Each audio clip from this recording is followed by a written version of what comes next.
going. The Hangout is live. Yo, welcome to the Ken Show. I mean, excuse me. Welcome to the Beatppl podcast. This is B-Boy Tech. I got a homeboy in the place with me, my man Roosevelt. What's up, Roosevelt?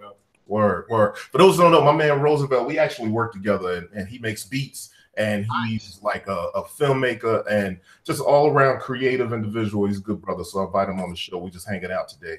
No, great to have you, Roosevelt. Thank you, sir. Word up. And who we got here? What's up, Daniel? Man, I'm chilling. Just got back from vacation. Blacker than normal. Because I was Blacker than normal, beard strong. I was out in the sun. Now I was back home to work, man. You already know how it is, brother. Word up. Kenneth, what's going on, buddy? Oh, that's me. Yeah, man, I'm chilling. I'm doing lots of top secret stuff lately, so I've been really heavily nerding out on like the intricacies of my setup. Ain't no top secret. I know all your business. Oh, hey, you're under NDA, so you're allowed to. You're top secret too. Code name classified Fox. Yeah, man, and then blowing off steam, making some beats too, which is always good because that helps me with some other sound design stuff I'm working on. So that's cool. Yeah, no doubt, man. You've been making some sample packs and testing them out on YouTube. Joint is dope. I like what you're doing. But yo, let's keep going through the thing. Was that insincere? I like what you're doing. But anyway, that wasn't my intention. But yo, yeah, it's great. Whatever. Next. So, yo, what's up, Lee? Hey, not much, man. Good to be here. Welcome back to the show, man. It's been a while. Yeah. Glad we could connect. No doubt. Lee, I see Lee is over there without a top on his Rhodes. Is that a Rhodes though? Is that a Rhodes? Yeah. No, it's a Rhodes. It's one of the I always get this backwards. Mm-hmm. Like it's the suitcase, right? That's the one that's got the tremolo and the 412-inch cabinet, or is it the stage? I think it's the suitcase is the one that's got the big speaker cabinet, right? Yeah. Because the stage is the one with the big speaker on it, right? Yeah, it doesn't necessarily matter about that. I have a stage, but the stage doesn't have the preamp built into it, and it has like the suitcase will have the preamp built right into it. I need to get back on my studies because I see that you got those couple of sliders there. Is that bass and treble or something? Yeah, and it's also got the vibrato that's nice and built into it too. So you'd be like, I don't know, you can't really hear that, but yeah, that's the thing. Having that vibrato is real nice. That's what's up. And yo, for those that don't know too, we'll talk about it a little bit, but Lee has been doing, blending hip hop and modular stuff for a long time, and that's kind of how we met through my man Bryce. Who is incidentally missing in action. We got posters, even on back of milk cartons. We don't know where Bryce is. Bryce is no longer to be found, even though I talk to him almost every other day. But on the music scene, he's a missing person. Anyway, Bryce introduced me to Lee because, and my man Pep introduced me to Bryce because he was like, y'all all doing the same stuff, which basically is what I kind of coined the phrase as mod bap. So Lee is one of those original cats right there. But let me keep moving through. We're going to get into some conversation though, but hello. I'm right here. Yeah, I see you. What's up, man? What's going on? I'm chilling. What's up? You pimping. You throwing your diamonds up in the screen and everything? Wait, hold on. Is that how you introduce me? Let's do this shit again. Start over. Let's go. Do it What's right. going on with you? I'm glad to see you back on the show. I know you was trying to write us off and be like, nah, my computer in the shop and all this old kind of stuff. But you try to get out of it. You try to get out of it, yo.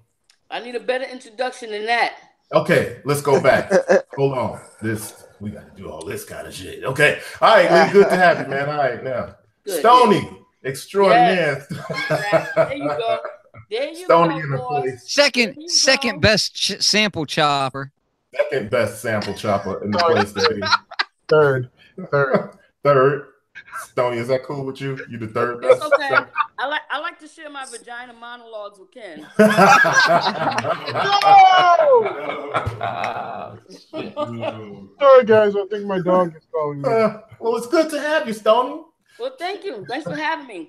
I'll be in and out. You know, I don't have a laptop. I'm going through withdrawals. It's all good. But hey, it's a good thing though. Let's jump on in though. Like we was just mentioning the sample chopping. Let's talk about sample chopping and like because I know we've been having some conversation about sample chopping and the different platforms and you know it's a lot of the same techniques, but obviously every platform has a little different way that they do it. And I know D still, or I won't say, I know a couple of us were saying that you know it's easier on some devices than others. On something like the MPC, some of us have to think a little more than we want to even deal with that. This is just a different platform. What kind of stuff y'all be going through on the sample side, man? Like, what's your more comfortable platform to get down on some sample chopping? To me, it's still Ableton. Yeah, still Ableton is probably where I can do the most damage. Ableton and Reason still. What makes it capable of that though? Like what makes it so easy? I guess the modular nature of samples in Ableton, where it's not necessarily a sampler, but a collection of samplers that you can tie together, doing stuff. And I know that's the case with a lot of other software. Yeah, I think a lot of the stuff probably has overlap, but still you can be more comfortable on one platform than another. I think it's also just a layout for me. I'm so used to that layout. Because there's dope samplers in a bunch of softwares. Like true. Ableton has a dope sampler, Reason has a dope sampler, Studio One now has a dope sampler. You know, there's a bunch of things that can sample. It's just who has the best workflow. And for me personally, Ableton, I still feel like has that, and then second, Machine, and then third, Reason. And that's for me. That's the software that I use. When it comes, what's the big difference with? I got to tell you, I mean, people that watch the show know I'm not necessarily, ain't even necessarily. That makes some indication that I'm partly Native Instruments. Like I'm not a Machine dude. I had a Machine. You don't have to be customized, right? Yeah, but I'm saying like I don't know what makes it so easy on Machine. So like for instance, I'll tell you two differences that make me think differently. In Machine, you automatically have a 16 pad layout, right? You have 16 pads, and once you go past 16 chops, you have to chop in a different way. You can't go like in Ableton where you have 64 pads and you can do 64 slices in a drum rack. You only have 16 sounds in Machine unless you chop on one pad, like more than 16 slices. So it's just a different way of thinking. And then in Machine, you got to get in keyboard mode in order to access all those slices. When in Ableton, you don't really have to do that. But then Machine has this thing where one pad, you can play it chromatically, where you can't really do that in the MPC. Actually, I wish we could. That is a big thing that I wish we could. So with MPCs, with the later version starting at Ren, you used to only have 4 banks. Now you get 8 banks, so it's 128 samples. You can chop across all of that. But you can't take one of those samples and just automatically slice it across a chromatic keyboard. You know, yeah, I hate that, and that stops me because Corey, you know me, I play keys. Yeah. So the fact that I got to stop my process and set up an instrument group in order for me to play keys. Yeah, you got to set up a separate program. Like, nah, chill. I'm sorry. Find that sample. But hey, Steele, that's one of the things about Machine. To be honest with you, is a lot like Ableton Live in reverse, like in so many different ways, you know. And when it comes to the sampling, it's just like you said, like, you have to chop in this one pad mode. When you're in that one pad mode, it's kind of like Ableton in a certain way, and then when you're in the other mode, it's like Ableton in the non-default way. So it's like there's these weird trade-offs that go like the opposite direction of each other. And then with the MPC, it's like, oh well, everything is compartmentalized. That's the reason why when I'm working between the MPC Live and Machine, I find myself quicker jumping through like the whole process of sampling to chopping on the Machine as opposed to all the way down to playing as opposed to on the MPC. I find myself like I have to set up my samples first and then decide how I'm going to be using them and then use them. You know what I mean? I think that's why it's hard for me to create on the MPC, because I'm not so methodical when it comes to making music. I kind of, as I'm going, things are happening, and I'm just like, I didn't know I was gonna sample that. Let me do this now. And Machine is so fast for me to sample, and Ableton is so fast for me to sample. But with the MPC, I'm like, dang, now I gotta stop and create this kind of a group and this kind of a group in order to get my song done. And that just, it stops my workflow. But I don't knock anybody that uses MPC. If you use it dope, man, do it. Yeah. I think that's the thing. Everybody got their tools, right? And yeah, I think even sometimes I may be just used to the way some things happen on the MPC, and it probably ain't the quickest way, but I'm just used to doing it. Boom. Just get on and do it. You know what I mean? But it's like that with almost anything. You know, y'all seen the videos? There's some dudes out there that's making music with programming language. The generative stuff is really wild. When that programming language stuff has me tripping. I'm like, and I'm not even about to be programming nothing. Not like that. Coding to make music, yo. They see don't knock it. They see sound differently. It's like a whole different thing. That brains work totally like different. Zeros. Yeah, exactly. Lee, I'm not knocking it. I just think. I'm definitely not knocking it. It's not my thing. I think, dude, I'm 34 years old. I've already settled into certain habits. I'm not gonna get out of them. Yeah, I respect that. You know, for instance, I'm not gonna learn. Well, I'm not gonna learn, but there's certain things that are gonna be harder for me to learn. Like if somebody comes with a new chromatic system, other than the piano, it's gonna be hard for me to learn that because I've been so in this. Well, wait a minute though. So let's talk about that though, because haven't you you use Push 2, this is different, right? And man. I'm sure you play so weird. chords and keys on that, right? Yeah, I have, but that took me a while to learn, and I had to make a choice. I'm going to learn this. Okay, right. I got you. You know what I'm saying? Like a lot of people don't make choices like that. They're just like, nah, it's too hard. I'm just gonna keep playing the piano or playing the guitar. Yeah, that's a fact. You know, so it's just like. Because it was tough for me when I was learning the harp like that. When I started learning the harp, it was tough. Yeah. Well, Corey, think about it. Yes, and I don't know the harp. Well, I'm like, you play harp. I'm like, whatever. I can see you playing the harp. Right? They like, oh, whatever. If you say you know how to play the harp. Corey, here's what's rough for me. My music is also my work. Right. So I don't have time. You gotta move. You gotta move. I gotta turn in stuff tomorrow.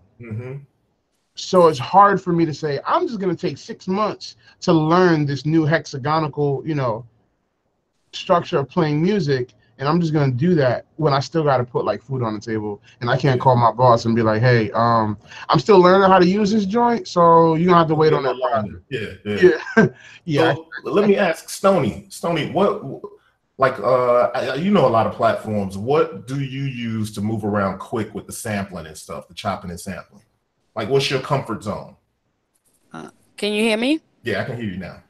I mean, for me, I found that Machine was faster because of the workflow and the browser and like the infrastructure and how they archive their samples. I found that to be easiest and fastest.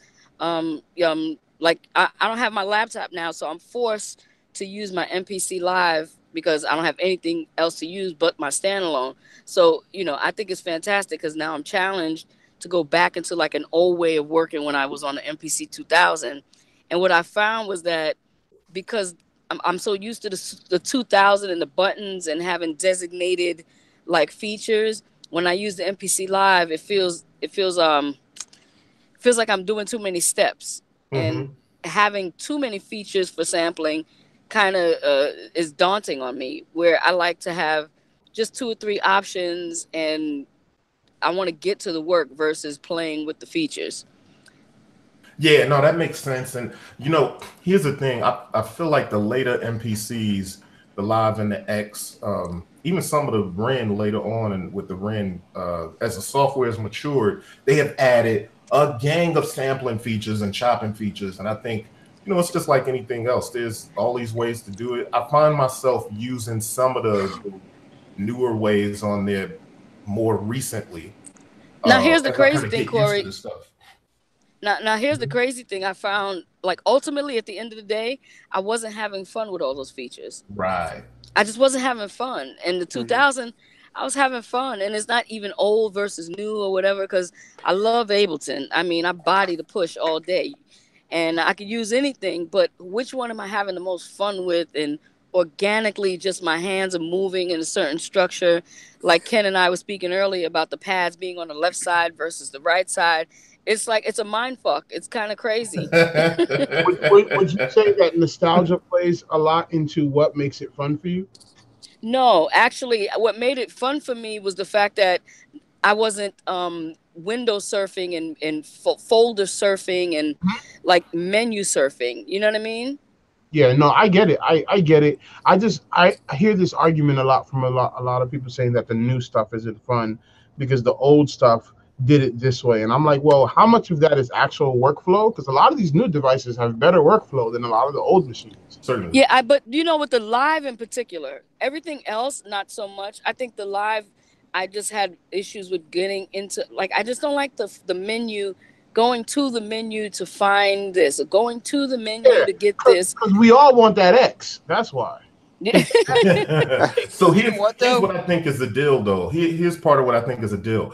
You got kind of two factions that kind of started this separation. Like it was all just beat making and production and, you know, MPCs or whatever it was. There was different SP1200s or whatever. But I think when Machine came along and it started as a computer-based platform with a controller, that's coming from a different angle of how you create this platform, right? So you don't need all these extra windows, menus, and steps, okays to do this. Right. But coming from the hardware side with an MPC, they tried to, when they got into that world of the hybrid with the software and the controller, they tried to carry on that stuff from back in the day. And that comes with the windows where you got to say, you know, put this in 16-step mode, but then you still got to say, okay. You know what I'm saying? Yep. And a lot of those extra steps, I think, are just legacy things that carry over that don't really need to be there, but they don't need there too, because I think people that get used to it, some of the old heads that used to use PCs, I don't know. Or maybe it's just the people that work at the places are just used to like, yo, this is what makes us an MPC, and that's what they do.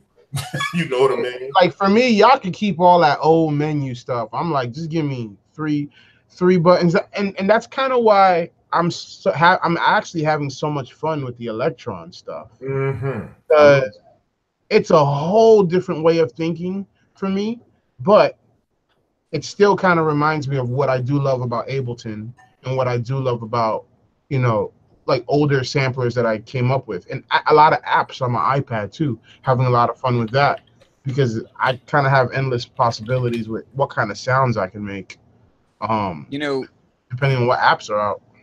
The whole workflow, and as far as like you know, do you have to hit a confirm button? Do you have to go into a menu? Do you have to separate a group from, you know, a sample? Do you have to convert a type of, you know, for Ableton users? Do you have to convert from simpler to sampler? Do you have to do this? Do you have to do that? It's all these little workflow tweaks because a lot of them can do a lot of the same type of thing on the basic level, at least. But when you get into, you know, how complex a sampler can be, and then they start adding on these different layers to it, and then you have to dive from one layer to another layer. That's when I think that the workflow starts to suffer, in my opinion. And then it also becomes a situation of, well, did they implement it intuitively? Did it become intuitive when you implemented it? Because if it's not intuitive, well, then it's like, you know, trying to write with your left hand if you're right-handed. You know what I mean? Like, you might know how to make the letter, but it's going to be difficult getting there and making it look be a pretty. Little twisty and choppy. Right. You're speaking that gospel. That's real. I love what's in Ableton, but for me, it feels unintuitive having to convert simpler to sampler and, you know, do all these different things in order to get the basic stuff that I would really want in a direct hardware sampler type of layout, right? Yeah. But I also know that on the flip side, once I get there, the song creation side of it is so much better than Machine. You know what I mean?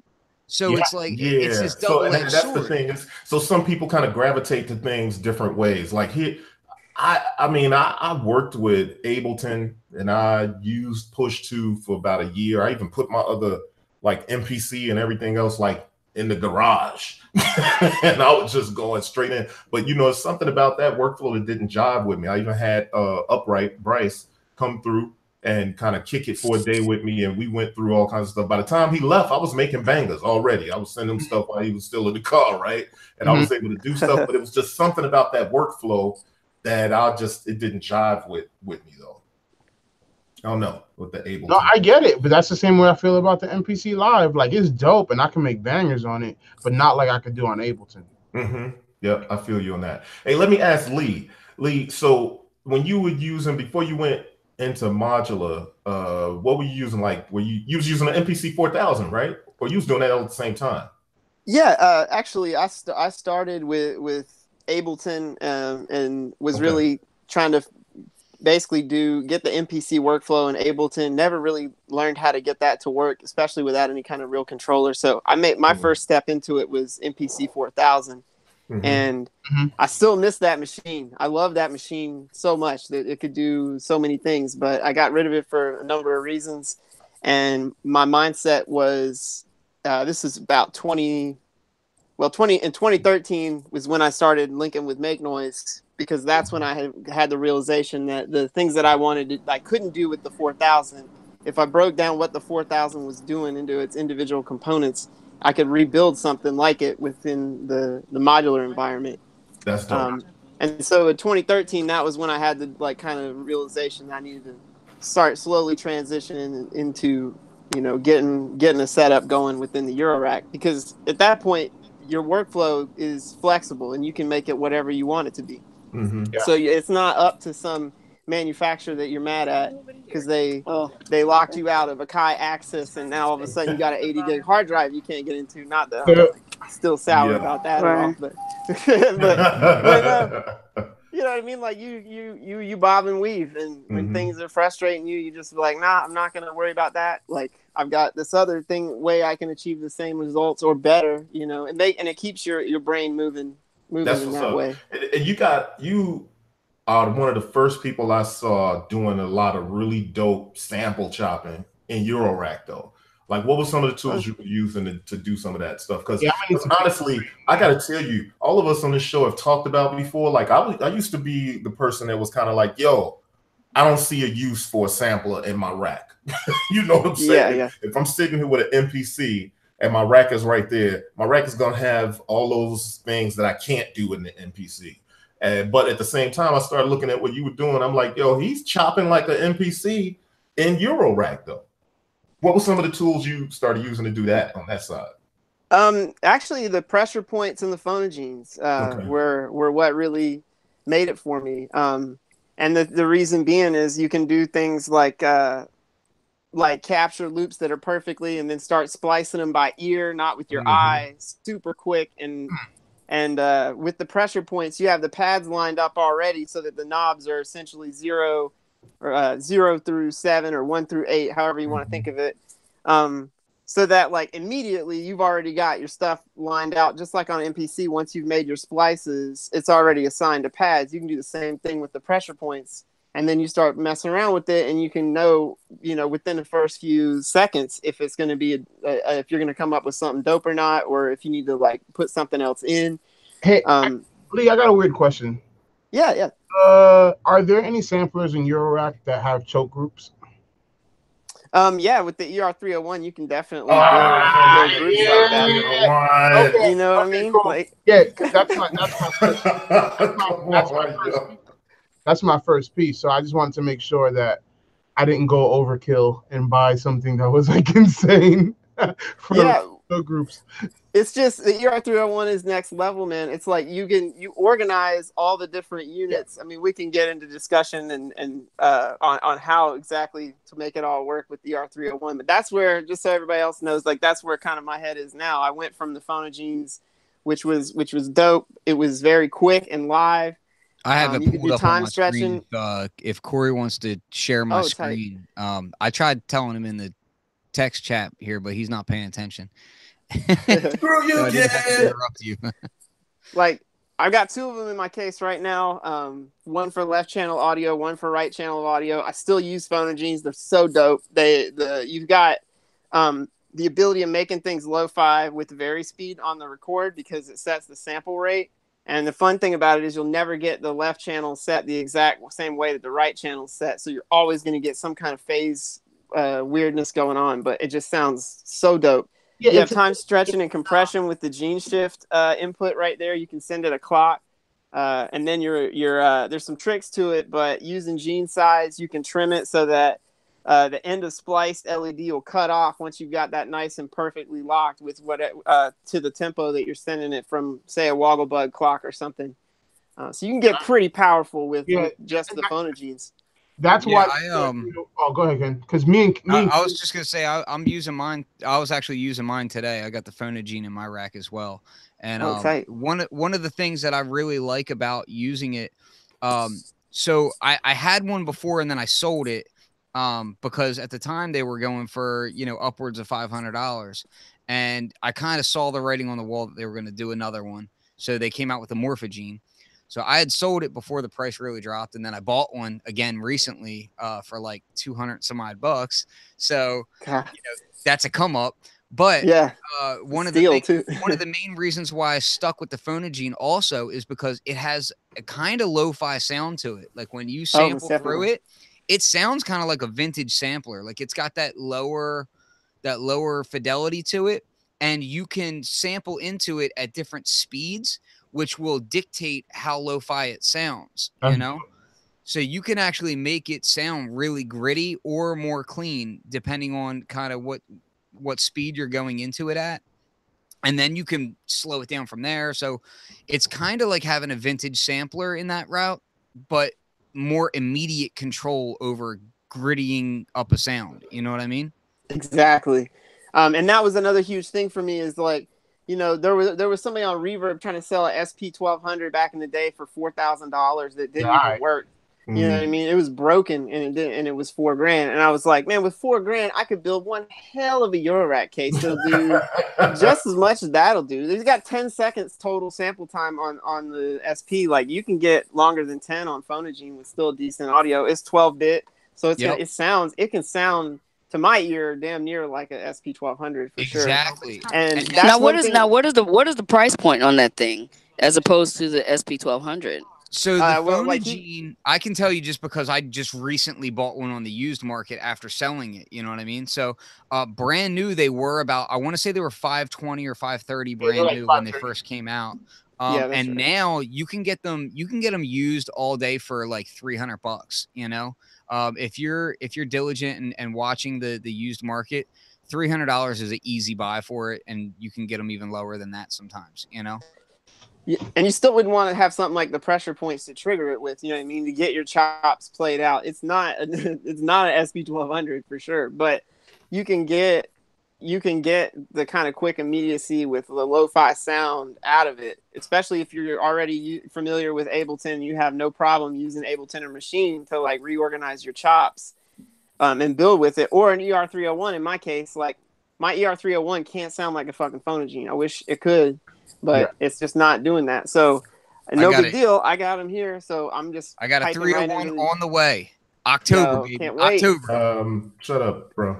Price point on that is, and price point on just so people know what we're talking about. The 301 is basically a sound computer built into your Eurorack, and it can be a myriad of different things. Price point on those is about $900. But it can do a ton. Mine is ordered already. Yeah. Oh shit! Really? Yeah. Oh my god! Because Ken kept stalking me, and he's like, "You better order yours now. You better order yours."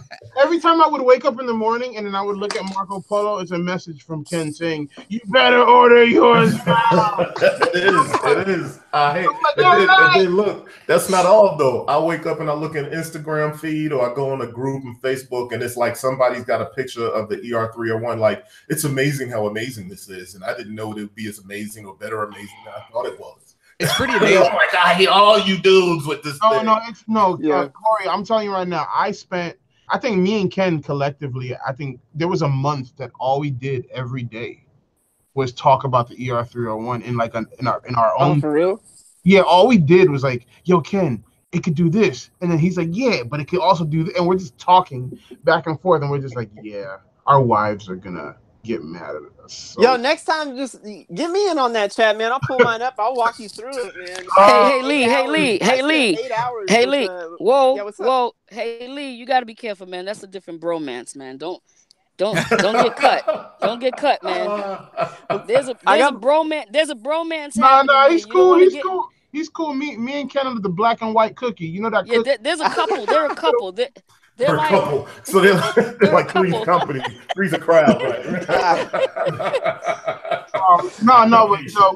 But Lee, let me tell you, man, I feel like the ER301. I was telling Ken, I want to get a little case. There's the ER301. Yeah. I want to get a little case that's just for the ER301. Yeah, I'm way ahead of you. I just got my skiff. They sent us one in the mail and Make Noise from the supplier, and they cut it to like halfway, like half the size of a 104 HP case. And I'm like, that's perfect, because I have two sides to throw in my Eloquencer, which I use to sequence it, the ER301, and then my shuttle control, which adds MIDI to it as well, and it's the power supply all in one box. So those three things right there, you can do all kinds of shit. Throw it in a backpack. Yeah, that's all I need. Put me on a plane for 20 hours. I can just cook for days with that. If I was to get one, I would throw it in this case. Yeah, just like that. Exactly. So you said ER301, the Eloquencer, and the shuttle. Yeah, the shuttle control, Endorphin's shuttle. Hold on. Let me look at that real quick. Let me just show y'all. My case is right here. If I unplug I'm actually waiting to put mine probably in this, which is the Behringer Neutron. This is what the Behringer Neutron comes in. So I think I'm gonna put it in this case with a power module, and then probably the Fluxus one. Lee uses the Eloquencer. I prefer the Fluxus one, and whatever dope multi-channel sequencer that you have, I'll pair it up with that. And then so you're using shuttle control. I'm probably going to be using an ES8 with mine. And kind of doing some things. Yeah. Okay. Hold on, Lee, show me your case again. Okay. Yeah. So the shuttle control is right here. It's kind of, you can see it's really well patched up right now. Basically it's a power supply as well as a MIDI to CV converter. So it's got 16 configurable outputs that I can use, and presets that I can use this web app that they've got. Endorphins has, and it's insane. It's got to be the most powerful MIDI to CV converter that's in Eurorack, and they keep adding stuff. And if you email them, they'll add just about anything. But in addition to that, it's got a little like barrel connector here and a switch that I can use to power that case. Then moving over here, I got the ER301 next to this QMMG here. That is not Pete Rock. Didn't write that. I just made something that sounded like Pete Rock, so I called it that. And then the phonogenes here going into it. That's a powerful case, bro. Hey, hold on. I got a question though. Let me digress a bit because this question's been waiting. So, Stoney, I got a question for you from Amazing Networks. They said if you're using the MPC Live right now, are you using key groups from your instruments and just sampling instruments in?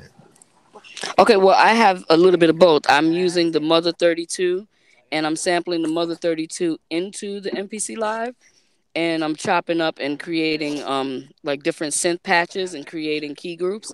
And I'm also opening up all my old MPC 4000 key groups that I've had over the years. And those are like these are key groups that I'm never gonna find. These are like key groups I got from different musicians throughout the years and working on projects that I just had my 4000 hard drive.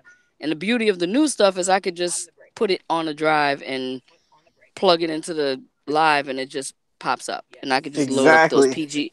Yeah, I could just load up the PGMs and all the key groups, and without any conversion, it just opens up. That's awesome. That's really cool. So yeah, and then I use everything is original. I don't use the expansion packs so much. But that's just me. I just like to start from scratch. I think it's fun.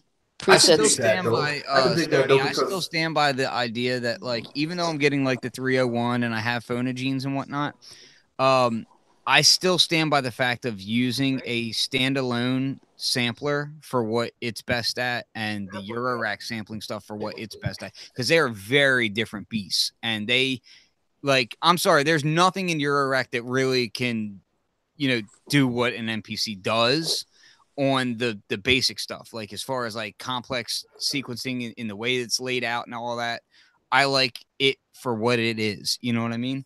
But there's nothing in the desktop sampler box that's going to mangle samples in quite the way that the Eurorack is, you know, and that's kind of how I use it.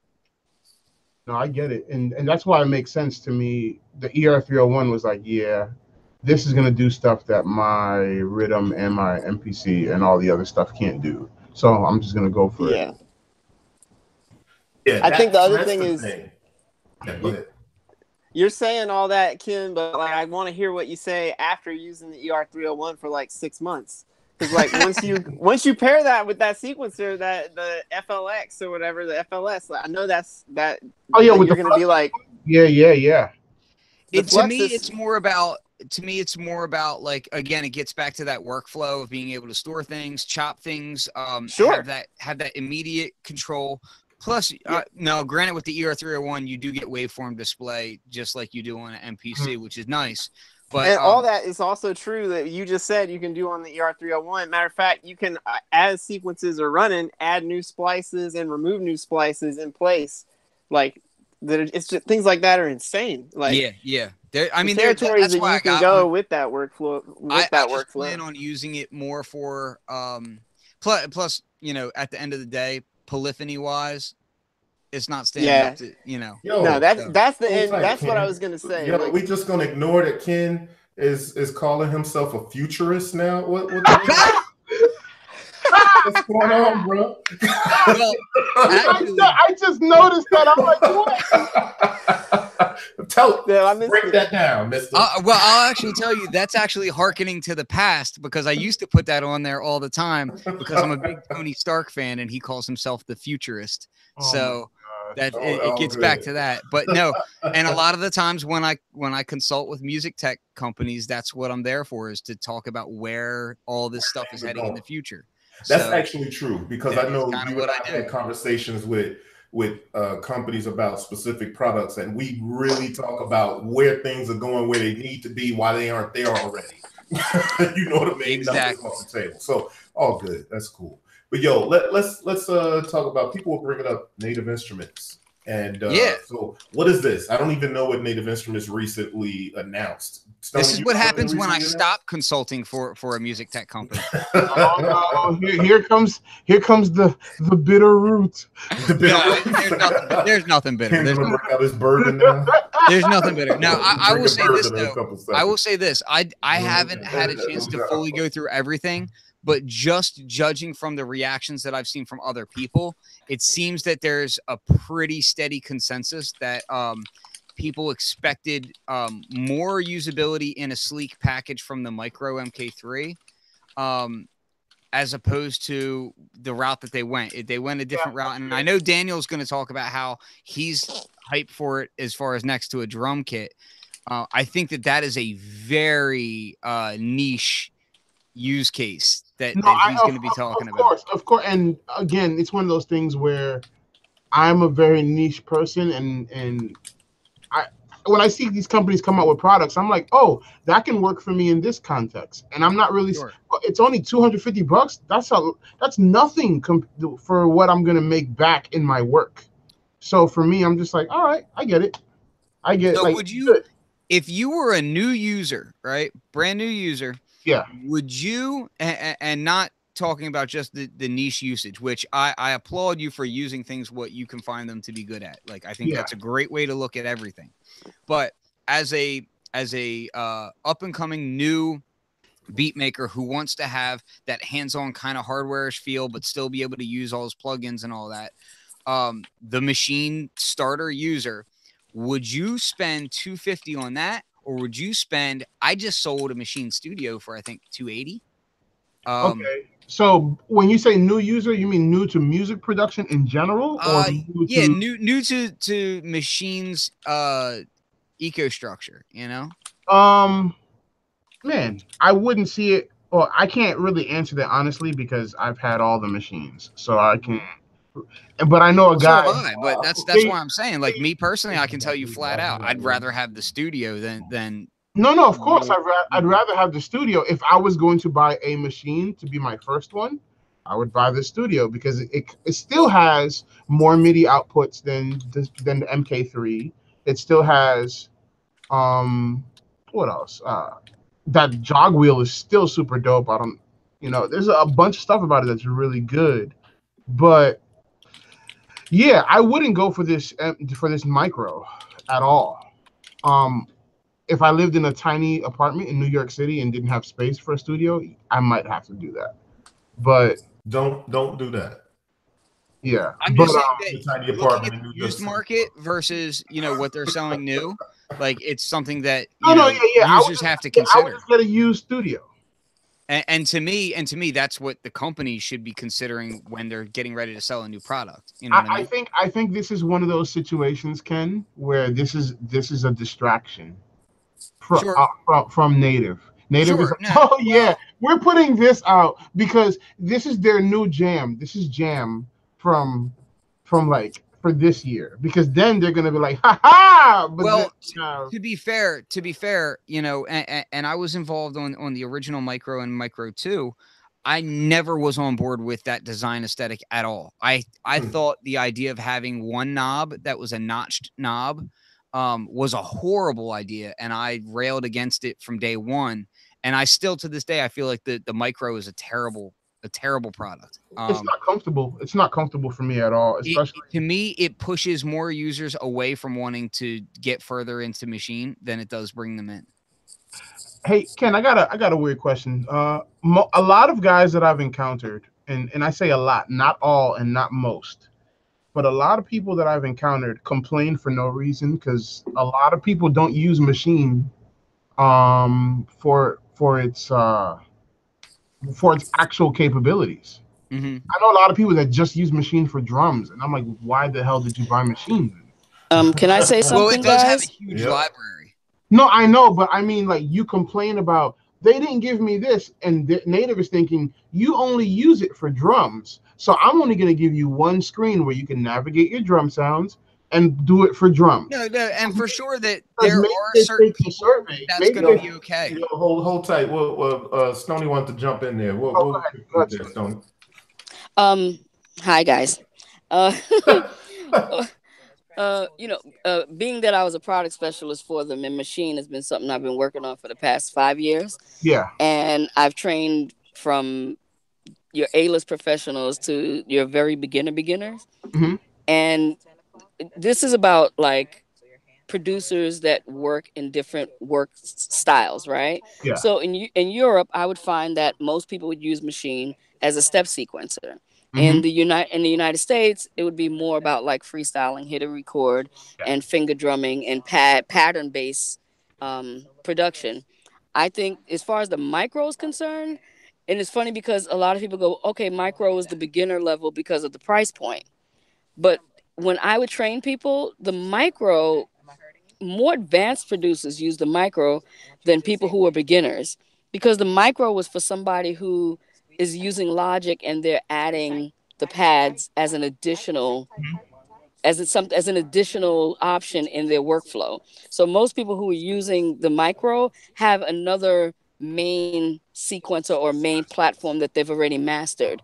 No, So that's it's just really an add-on. It's never a standalone. As a Yeah. beginner, to me, I would recommend for a beginner always either the Mark II or the Mark III because you need the knobs, you need a screen, you need to navigate. The micro to me is for someone who's actually more advanced than not advanced. Yeah, I'd agree with I that. agree. I agree, but let me just touch on one small thing about that. So I totally agree with what Stoney's saying, but even in that context, comparatively speaking to other products on the market, when you look at how it's going to scroll through things and what sort of hands-on control you have, like for instance, Machine has some really nice filters in it, that sort of thing. the micro always fell down when it came to actually utilizing any of the stuff that's actually inside of machine. Comparatively speaking to the MK1, MK2, Yeah. MK3. And that to me is what irked me, because it gave a false workflow that it made the machine workflow kind of fall down a bit. And that's, you know, and as a library, yeah, it gives you access to the library for cheap, which is nice. Okay. But beyond that, no, I just, the micro. Well, that's why I said, you know, the micro is for someone who's more advanced in a different platform, because to me, the micro is probably the best pad controller that you want if you need to have that tactile feel. I think the pads are the best in the industry, period.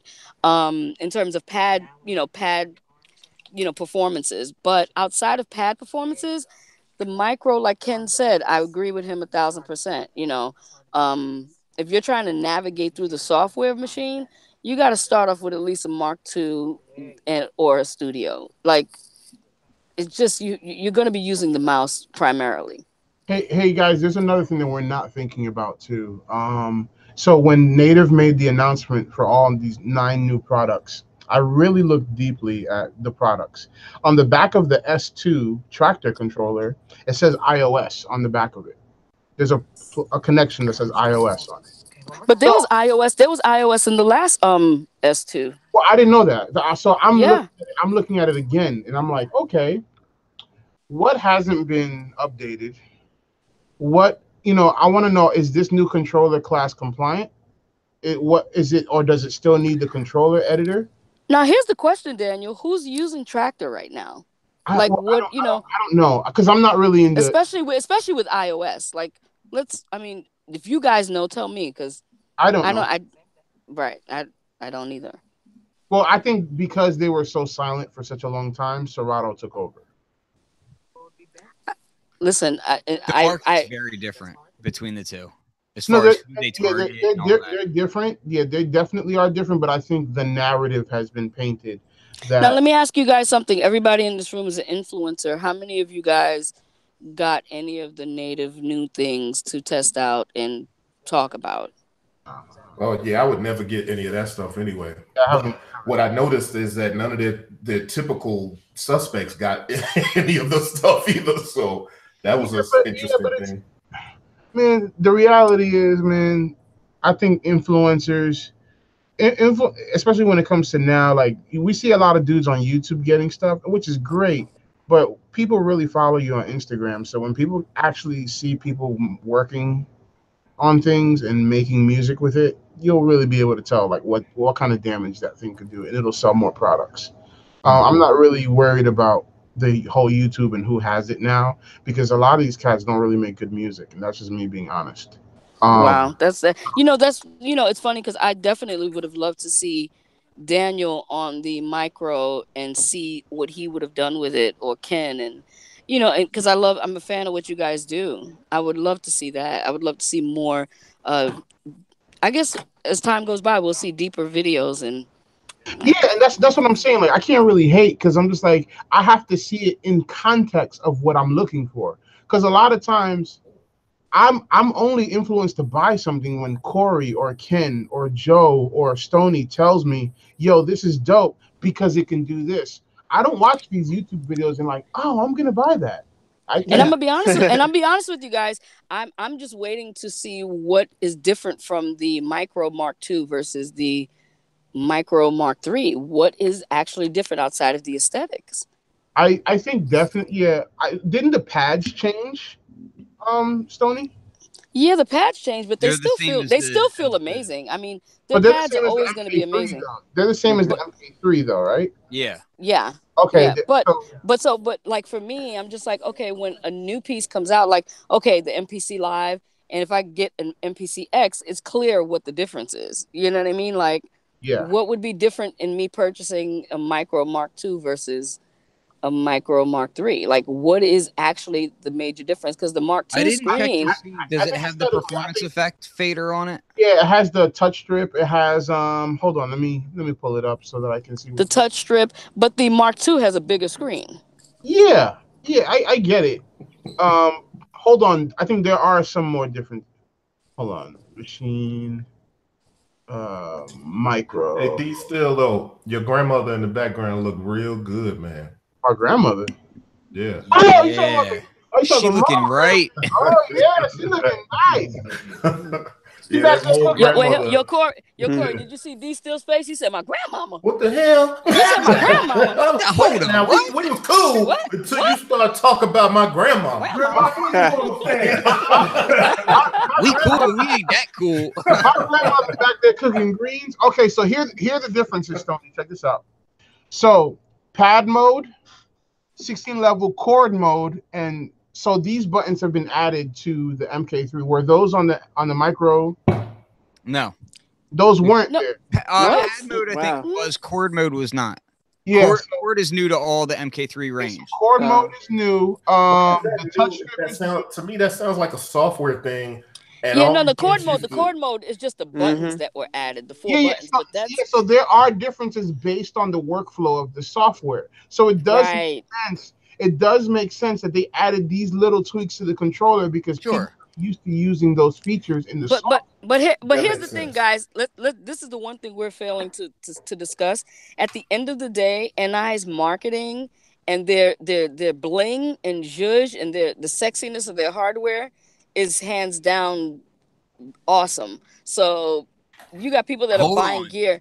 You got people that are buying gear. Wait, you got people that are buying gear just to put on the fucking desk and take photos. Yeah, Like yeah, of literally. course. I almost agree with you, Stoney, and It's the like beats we culture. agree to a point. Their marketing is great and all that, but I will say this: this is part of the major gripe that is coming out about a lot of the machine stuff. Is that you look at other hardware manufacturers and their controllers and whatnot, and they're sleeker. The MK3, both micro and the regular version. Let's be honest with you. When we saw it, we were like, "Oh, so they took a line from Push 2." Like they're behind. They're multiple years behind other people as far as their aesthetics. You know what I mean? Yeah. And they have been. And when MPC Studio came out with the silver studio, the original one, that joint was slick, had multiple knobs on it, a nice screen at the same price point as the micro, and you're like, well, no, I think it might have been slightly more than a micro, but I mean, could fit into a laptop bag way better. I mean, there was a lot of things that It was pretty those slick. of us internally who were saying, hey, this is stuff that you guys should be looking at. We're like, that's what we were freaking telling you. Like, you know what I mean? Like, you can keep something small and minimal, but still be sleek and still have a lot of functionality. And I feel like they're not fully learning the lesson on that yet. I get it, but I also agree that there's always going to be a design aesthetic to a company based on whoever is in charge and what kind of music they make. So they might make choices. There's a design language no matter Yeah, what. yeah, for yeah, sure. yeah. So So let me just say, from a dude that's not, I haven't really used machine, but when I'm looking at this, first impressions, that looks nice. it does. What now? After the first impressions, I immediately start to think this ain't a standalone joint. Where's the screen at? Then I had to look really close to see Facts. that there's that little screen right there Facts. and Talk one it, Corey. knob. And I'm kind of looking at this like this would be super dope if it was a hybrid standalone sort of deal that you didn't need the computer with. But yo, if this is a controller for software, how do you not have a screen on it? This is basically like telling you you're gonna have to put this in front of your laptop, and Yeah. So your laptop screen is just as much a part of Which this I'm not device as the completely pads opposed to. are. I'm not mad at that though, and that's I'm the not thing. either. I'm not completely mad at that. Corey, it goes back to what I'm saying. That unit to me is for someone who's super advanced already and they want a nice, slick, sexy pad controller that feels awesome, that works really great. Oh, what happened? She just got Went Max phone And just trigger. Straight Or up. Mark II. The Matrix was glitching. Wait, say that again, Stoney. You went way like digital time stretch on us. He was like, It was kind of dope. Yeah, it was dope. It sounded like the phonogene for real. It did. Wait, what are they saying is Can at you guys hear me now? Yeah. Yeah. No, Go what for I it. was saying is that's why I said it's more for the advanced guy the guy who already has, you know, this is for someone who wants to add like some tactile feel to combing through his library and just triggering pads. No, I definitely get it. And what's cool about, well, I don't know about that, yo. now I'm thinking about price. I'm thinking about price. I do I think it see, looks I fly, see but dudes spend more functionality, money I don't on know. sneakers than they do on what this costs. What, And how much is it? this Yeah, is but if you wait, but Daniel, come on, Ken just sold his machine studio for 250, and this no, is 250, of course, but dude. a lot of dudes don't want to buy used too, so you have to remember. You're right. You're right. But as a company, you have to be aware of what the market is. Of course, So look, looking at seeing 250, me and Roosevelt was just saying that is a good price. I didn't know what It the is a price. good price. Yeah, I didn't know the I price tell either. you, I got a nephew who wants to Okay, get into wait a minute, guys. production. Wait a minute, guys. 250. And how much is an MPD pad controller? I don't know, but don't this come with the software? They're like though? they're usually like 125. Yeah, this is true. 250 with the software is killer. 250 with the that's what I'm software? saying, 250 with the software. So I'm looking at. I got a nephew who wants to get into production, and I'm like, what can I give him? I won't give up none of my stuff, but this I would. But truth is, he got a laptop already, and I would buy this for him. So hold on. Let me just respond to Stoney real quick. Okay. So an NPD 226, right? I'll share my screen just so you can see it, is 199. Now, before you cut me off about this, I just want to say this. So that's true, right? Hold on. I'm not interested. There we go. Get that $20. So hold on. The one thing I'll say about that is, so you get a great drum library and you get a great software, but you don't get these controls on here. You got 4 faders, you got a scrolling knob and controls, so you do have that with the machine, but you know, and then you get 4 knobs on this thing. So for the pro user, and this thing does come with the drum library and whatnot as well. For the pro user, it's a little bit of a toss-up, but the pro user might see more value in having the 4 faders and the 4 knobs that the micro doesn't have. You know, so it is a little bit of a toss-up there. It on surface for the pro, I think the MPD might actually be what they want to do, but you know, the machine software is very different from just getting like the basic stuff that comes with the MPD. Yeah. Also, machine. You get a machine. You could. That's a full-fledged beat making DAW right there. Yeah, but it also comes with complete select, and they give you even more things. The software option kills. It kills. So that's that's where the value comes, because they're saying, well, this machine micro is going to be something that's going to introduce you to our software platform. Because and just also let me tell you, don't sleep on the money grab factor of it. Of course, be real. Christmas coming, and you know what I mean, right? Hey guys, that also gets back to what I was saying. So as far as the iOS aspect of it, the MPD will work with iOS. You know, like you can just plug in a camera connection kit. Machine's not doing that. Okay, just be aware. Now, you can get the MPD and use BeatMaker. Also, look at this. Also, look at this. $29? You get $400 worth of free software, Akai Pro MPC Essentials, Big Bang Drums, Big Bang Cinema, Sonovox, Ableton Live Lite, and software preset, whatever that is. Plus the software preset editor, blah, blah, blah. Okay, so just saying, like, on the software side, it's 2 different softwares, you know, packages that you get, but it's not like these controllers just come with no software. They do have a lot of software. I know they don't, but the ecosystem getting into the machine ecosystem, if you want the actual kind of awesome hardware experience that machine really provides, the micro still isn't that. Like, it's not giving you that okay, I'm chopping samples from a piece of hardware that the MK3 gives you. Yeah, of course. So I watched Lupop's video on the MK3, the micro, and in the whole video he was talking about, this is made for people that work on their laptops more than they do on a controller. And he's right. So, but he says it's not a bad controller. It's good for those kind of people, because there are a lot of people that I know a lot of guys in FL Studio that have controllers, but they do all their chopping on screen. Certainly. So You know what? But if I'm doing that, I'd probably rather use something like either Ableton Live or I You would go through rather, one. because now you've done away with that cool workflow. Give me Ableton Live, give me Geist, give me those powerful tools, But also, a lot of those things are not pretty to look at. Your face is not pretty to look at. Hey, my wife thinks so. Right. Bam. No, but here's the thing. No, but here's the thing. Again, the marketing. The marketing doesn't only have to do with the actual hardware device. I think it's the full package, and I think that's exactly it. That's where we have to take a step back as musicians and producers and say, well, this company is trying to make this. They're trying to make this the thing that you see in everybody's homes. Yeah. Right. So that's my main gripe about all of this, and it's not really a gripe as much as it's like musicians need to ask themselves what is it they're trying to accomplish? Because there are some things that with the MPC that you're not, or rather the machine, that you're not going to be able to do. Like when I got my machine, I didn't realize exactly how it could work, how the workflow was. I watched a ton of YouTube, and I thought I had a pretty good idea.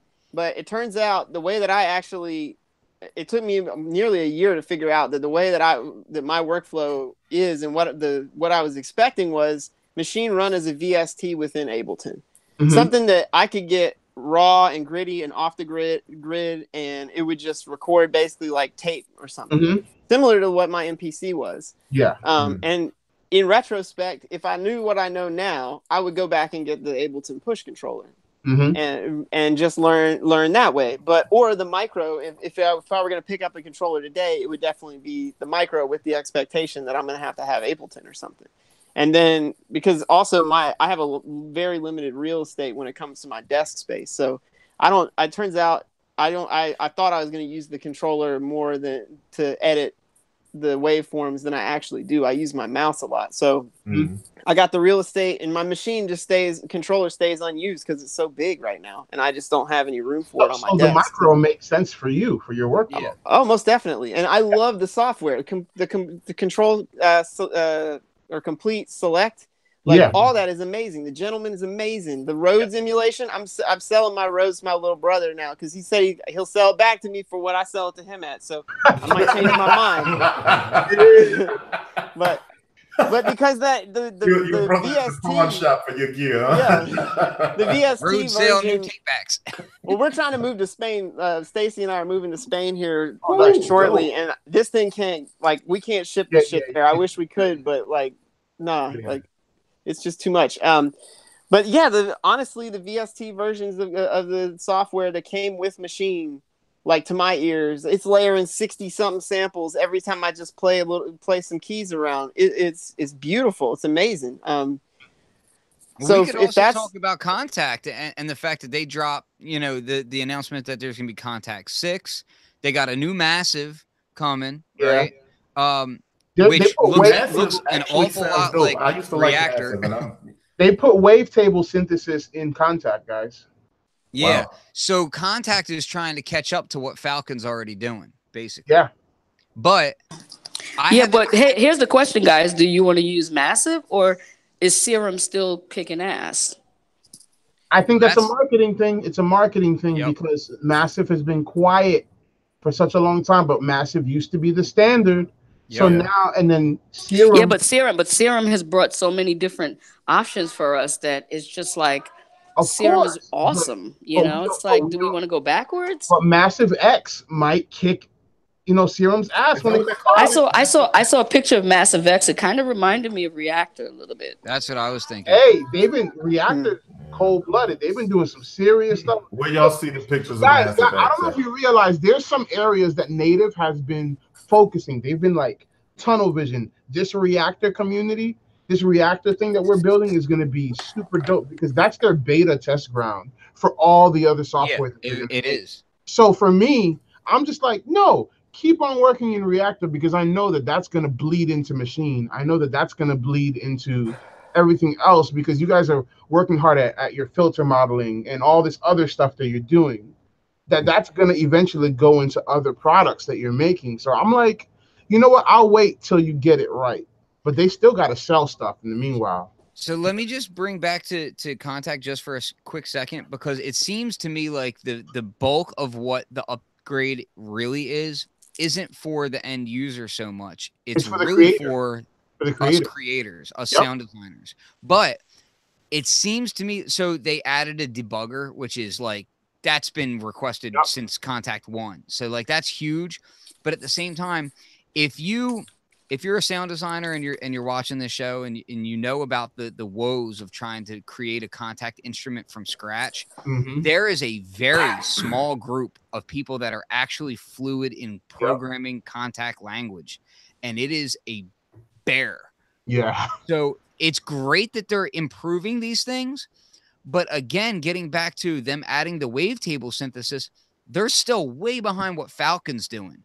Like if you look at Falcon, it's got FM operator synthesis. Yeah, It yeah. uses Lua so that you can program it in a programming language that's familiar to if you want to go out and hire a programmer, you can actually just hire a programmer and have them do it instead of having them learn a whole new language. There's still, to me, this feels like a step in the right direction, but a short step as opposed to like a great leap. Yeah, but I'm thinking as a business owner though, because now it still solidifies itself as the standard for sample. Oh, hold on. Let me shut myself up real quick. I'm gonna point something out. I just see a note here, which it says the new instrument editor, which can load and run Lua scripts. Yeah. That's huge. Yeah.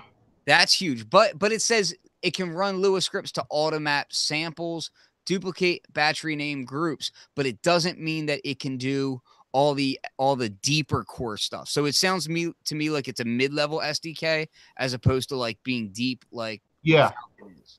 Yeah, but still that's huge. That's Native still big. Instruments Contact. Is Yeah, that what I was gonna say, Ken, is still Contact is still the standard when it comes to sample libraries. Mhm. So no matter how dope Falcon is, I don't see third-party Falcon. So the thing is about something like Falcon, like it's Falcon. It has its market, but Native Instruments Contact, I mean, that's a marketing beast. That's a giant. Yeah.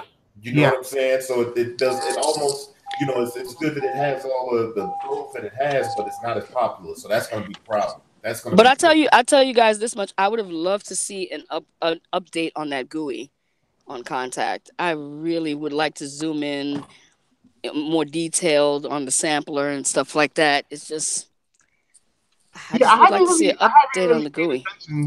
Yeah, I haven't really paid attention to what it looks like. Let me go on this page and To which one?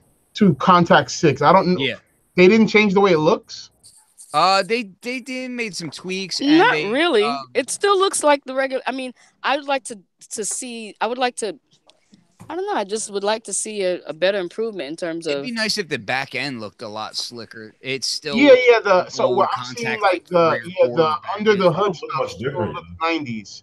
Yeah, the under the hood stuff still looks like same. It's the same what I'm looking at. Yeah, but Absolutely. yeah, I get it. I see what they're trying to do.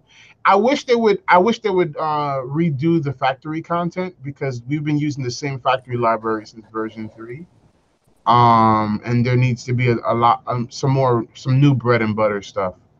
But I think that's a license issue. Hey, hold tight right there. I don't mean to jump around, but somebody asked about the grandmother and like how you liking it. What's some of the pros and cons that you've seen so far? Honestly, sounds dope as hell. I am. Is it the classic Moog sound that No, it's not. It's the new Moog sound. Yeah, it's something else. It kind of harkens more Mother 32-ish vibe. But I love that it's a synth that's not too huge and I can take it on the road with me, even though it's heavy as heck. Is it really heavy? It's heavy because it has a reverb tank in it. Yeah. Yeah, there we go. And it's a dark reverb at that. Yeah, it's heavy. Like hey Daniel, have you used the sampling capability in it? And if you did, how does it feel? Wait, sampling capability in what? In the grandmother. What? What? Oh, no sampling in it. Does it have a sample? Yeah, you can. You can actually sample the synth in it. It resamples itself. What are you talking about? The delay You or something? mean a sample and hold circuit? Sample Yeah. whole circuit has to be. No, Oh, that's yeah. Well, You're a I've little- used the sample and hold circuit. I'm like, wait, what are you talking about? I'm Yeah, like, yeah. Oh shit. It's analog. Yeah, the Sample and the hold. sample and hold. Yeah. No, sample and hold is basically so. Sample and hold means that as a level comes in, like a DC level comes in, it will take that level and it will maintain that level. So if you send an LFO and a square wave into a sample and hold circuit, as the LFO rises up, the square wave, when it pings the sample and hold circuit, it will stop that LFO at that point and hold that voltage, right? yeah. So think of it more as like it's like a way of controlling modulation, generally Okay, speaking. so yeah, because Are you using that, Daniel? I'm asking Daniel. Like, have you used it? I used the sample and hold feature, but I haven't done that yet. Okay. Yeah. I didn't. It hasn't come up yet, like in me designing stuff. But How you liking that reverb? The spring. Yeah. reverb is cool. I actually wait, Leah, you saying the reverb, spring reverb is no good? No, it's dope. so It's amazing. I've been running my Digitac through that spring reverb. Oh, dope. And it's really because on the back of the grandmother there's a guitar in, Mm-hmm. so you can actually use it separately from the oscillators. Like it's really dope. Yeah, it sounds good, man, and I love that I can patch it along with everything else that I have. It could be the controller for everything that I can take my Eurorack and the grandmother with me and have a super dope setup. So I'm loving it. I just I'm scared that when I see whatever polyphonic synth that Moog is going to come out with, but you're gonna have to either trade your car in or something else. But hey, in the beginning of this show, I was saying about how me and Lee met and about my homeboy that's kind of missing in action, and then he shows up in the chat. What up, Bryce? He's over here bench pressing in the chat. Yeah. Bryce is only now bench pressing and playing video games. He don't mess with none of this. No more. Good to see you, man. Just my fault. I have to break in and say what up. Yeah, for real. It's good to see him. Yeah. You have to get on the show, man. But you can't get back on the show until you make some new music, though. Just get an iPhone app or something. Make Dang. Yo, one day Bryce hit us up in the Marco Polo chat. I think it was Marco Polo. He was like, guys, I think I'm coming back. Yeah, like, but you said that last year. But it was a surprise, like out of nowhere. Bryce said one day too, like, "Yo, I just put my whole Eurorack system up on Craigslist for sale," and we was like, we all unfriended him on that day. Yeah, right. We was like, done with you. we were like, what? And then we're not going to talk about it on the show, but we realized the build up to that. Yeah, the build up to that. I'm sorry. All right. That's true. There was a build up that we was all like, Yeah, that was not a pleasant day. Yeah. There was an island and a bridge. So yeah, Bryce, you need to go ahead and put your gear back, man. Start making these beats, boy. Making these beats. Yeah. I'm sorry, I'm thinking about it now. I'm like, man. That was such a crazy scene. So here's the thing. I gotta be better, man, about we gotta do these shows more often, because here's what happened. What I noticed is that some combination of the people that's on this show have a group text or a group Marco Polo, and a lot. It's basically like we have the show every day. You know what I'm saying? You damn right. You damn right, Corey. But you know what? I tell you constantly, I'm like, Corey, we need to have a show this week. We need to have a show this week. And you know what Corey says? Corey says that people don't matter. That's what I say. Look how he politicizes this thing over here. Hey, Corey, you know Ken be sipping that brown. Yeah, so I'm drinking Cab Sav today. You gotta excuse him. I'm going that brown today. So I know how Ken is, but no, we're gonna make sure we do a show every 2 weeks, no matter what, because there's new shows coming up and they can't touch us. We know we inspire a lot of people. And speaking of inspiration, let's talk about that for a minute. So if you look at my studio behind us, you know, it's a lot of desire. I have a lot of desirable pieces. I'm blessed in that sense. Some things get sent to me for test and review. Some things I may get discounts on. Other things, there's some things I really want. I'm just gonna go out and buy it, and it is what it is. If I can work it out, or I sell something to get it. All that said, you know, I have different tools for different things. You know what I'm saying? I don't use, there was a point when I would make sure I'm using everything all the time. And I don't necessarily do that all the time. Some things are complementary, some things are not. All of that said, what it comes down to, inspiration, it doesn't matter what you got if you ain't inspired. You know what I'm saying? And I was talking to Stoney about that a couple weeks ago, and we were supposed to do a show about it and didn't. So I want to bring it up now, right? What's some of the things you guys do to kind of break out and inspiration and get some inspiration? To me, I'm not always only inspired by music or by music equipment. It's like any and everything, you know what I mean? So it just kind of depends. Or I could be testing something and kind of come up with some of the stuff. What's some of the things y'all do to be inspired? Two things I do. Film. Film is very inspirational to me. I have a camera that I'll just go outside and just start filming stuff, and then I'll bring it into the house and put the footage on my computer and start making music to it based on what I see, because it kind of helps me to score versus technically be creative. And then another thing is I talk to normal people that aren't cool, people that aren't like when I say cool, I mean like people that don't do people that don't do music for a living, people that love pop music, that are very regular, just because I can get in my own head sometimes of how complicated something has to be or how intricate, and I'm just like, let me just show my wife this and see if she likes it, see what she thinks, because she's not really that complicated musically. She's top 40, you know. So yeah, I do that to get inspired, because a lot of times I could overcomplicate things myself too, and lose inspiration in trying to be super technical. Right. So do you, with the super technical though, you know, sometimes I can find if I lock in on one device and I'm trying to figure out like one thing, right? Yeah. Like that one thing I could be digging into might end up, like the technical pieces of that might end up inspiring me. And I could come in here, maybe not feeling inspired, but then digging into like, how do I do X? And I start trying to do X, and all of a sudden it opens up a world of possibility that's like, crap, I didn't even realize that was going to happen. You ever find yourself? Yeah, I also changed my setup. That's something that inspires me. I change my setup. I'll use a different interface because the converter sounds different. Or I'll, instead of starting on a drum machine, I'll start on my drum set. I'll mic it up and just change my process to jolt my process in order to like cause a disruption. Instead of using one lens on my camera, I'll use another one. I'll do everything in fisheye. It looks like a Busta Rhymes video.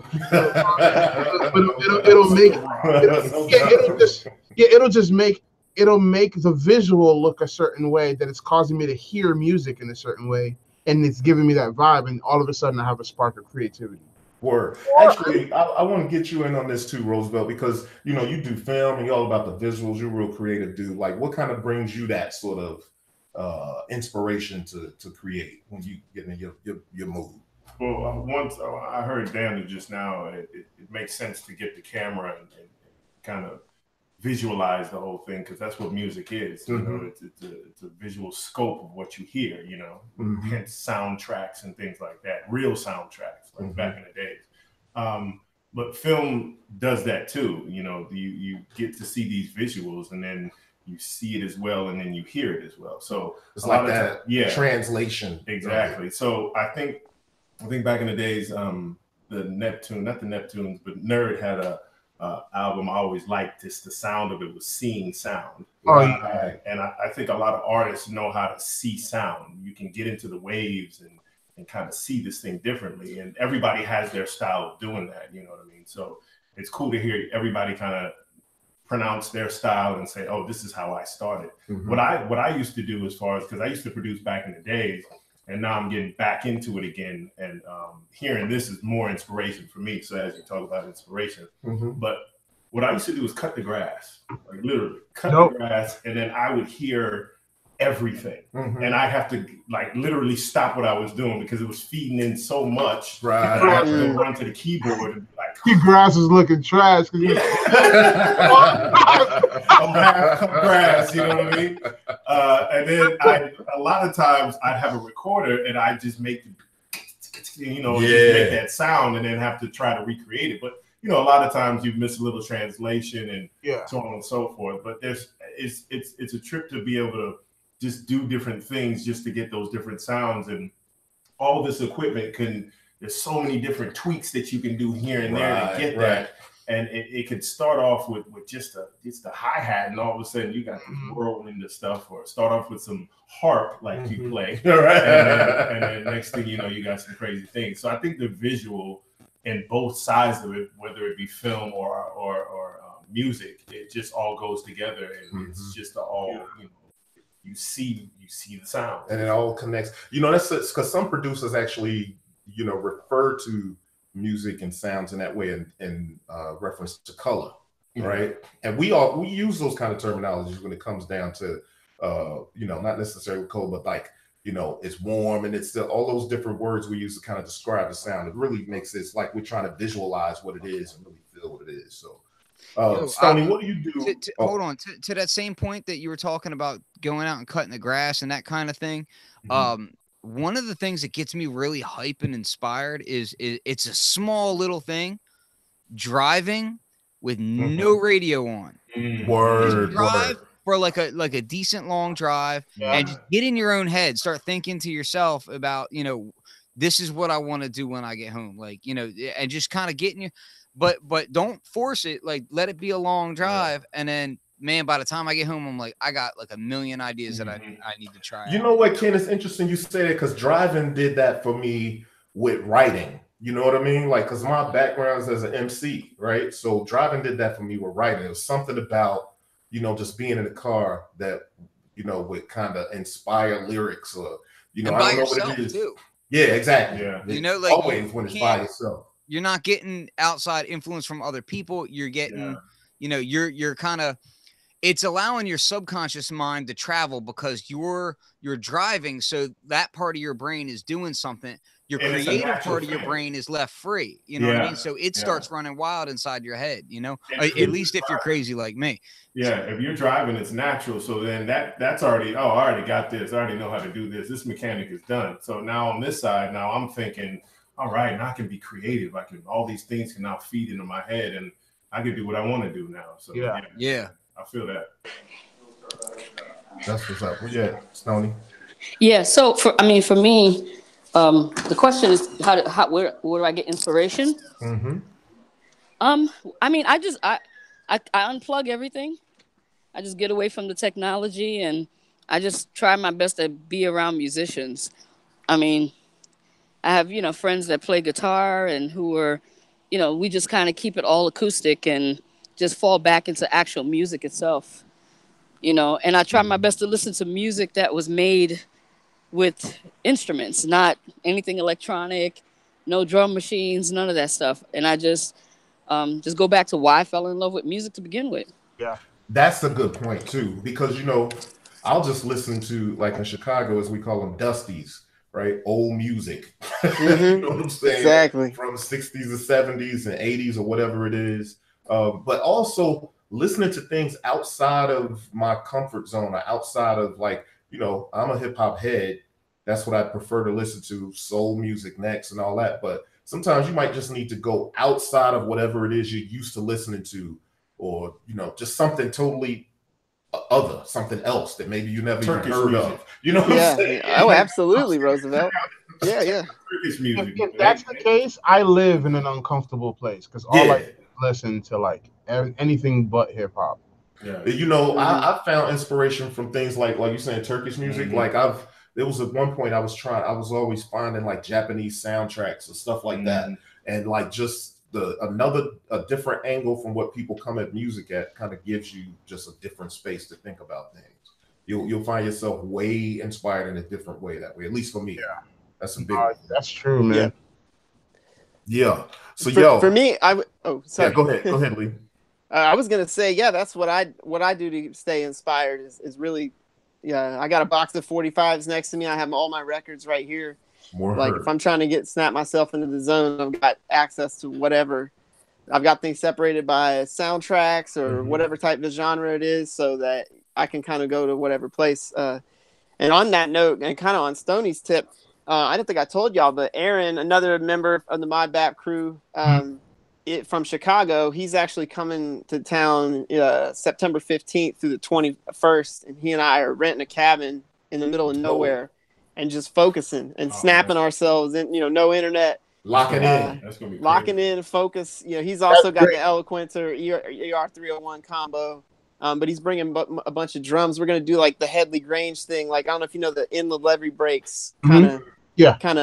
Well, anyway, where they recorded that was this old country house, and they had all these mics set up in like staircases and stuff. We're basically gonna get into that kind of territory using studio monitors and recapturing sounds and wow, that's dope. Processing. That's real dope.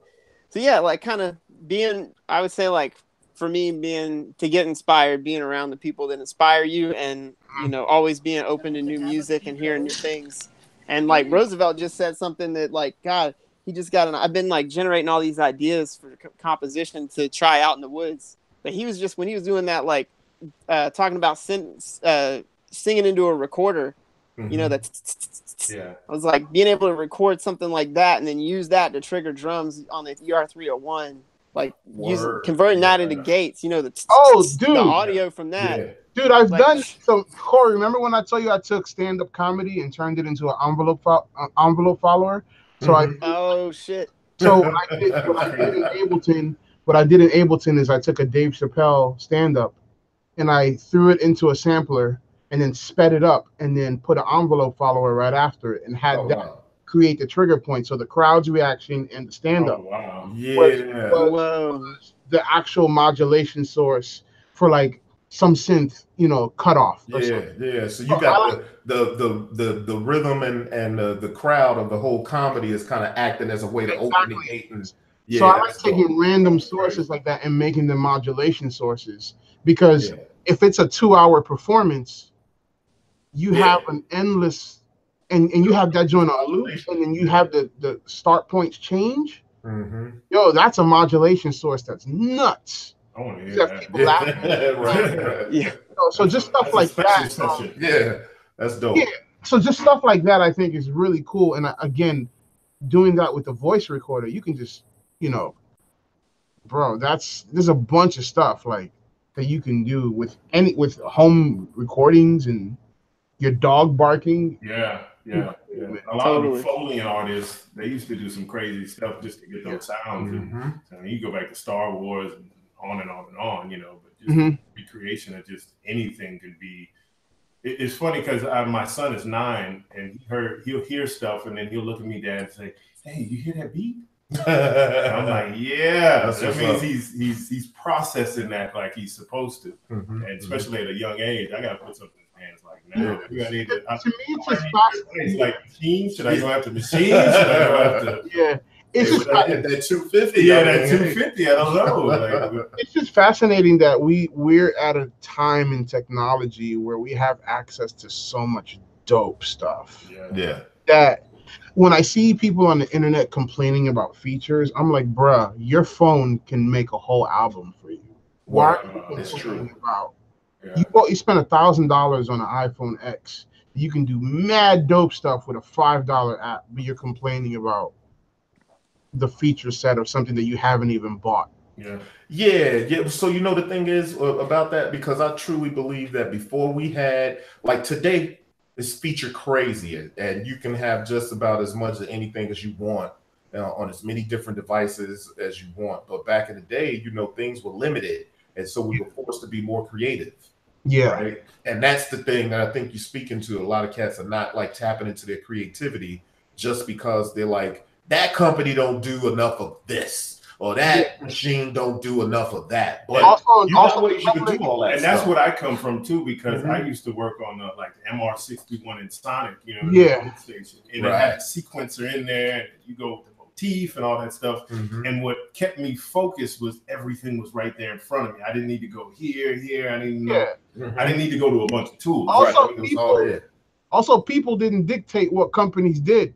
Yeah, that's true. It's almost like if a guy you get said, what you get. Yeah, if a guy said, I'm gonna put this out, it got 3 features, that's what we're gonna have for the next 5 years. Or like, shoot, the next 10 years. Yeah, so that's the kind of stuff, like, maybe I'm an old head. I'm not old, but I feel like there's certain principles that I live by that I'm like, you know what? Those people did the development, they did all the machining, they did all the stuff to get this piece of equipment out. But then you have, and I hate this thing because I see it constantly on YouTube, people doing reaction videos. I still don't understand what the hell a reaction video is. Like, I'm going to watch this and I'm going to react.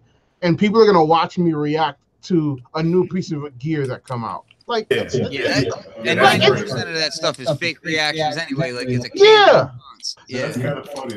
But hey, well, there's a TV show where you can watch people watching TV, watch their reactions to watch TV. You're watching them.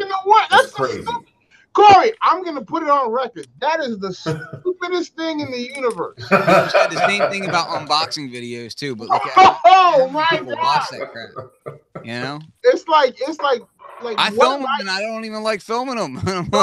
No, because you know what happens is that by that person's reaction, it puts automatic partiality and bias. Oh yeah, absolutely. You know, so I'm just like, no, I just want to go to Guitar Center and try it out for the first time by myself. And if I like it, guess what? I'm going to go buy a freaking Timberwolf because I like it. Not that I would buy a Timberwolf. That's why I stop by Perfect Circuit, because until you get it in your hands, it's hard to really say what's going on with it. So I feel like he's over there flaunting that he lives next to Perfect Circuit. I feel like the demise of a lot of guys. I feel like the demise of a lot of good products that have come out have been because of like stupid reaction videos or stuff that people are like, oh, that's not good. Like every time I go on Synthtopia, I see people talk crap about Behringer, and I'm like, try that Model D clone, and then tell me what you think about it.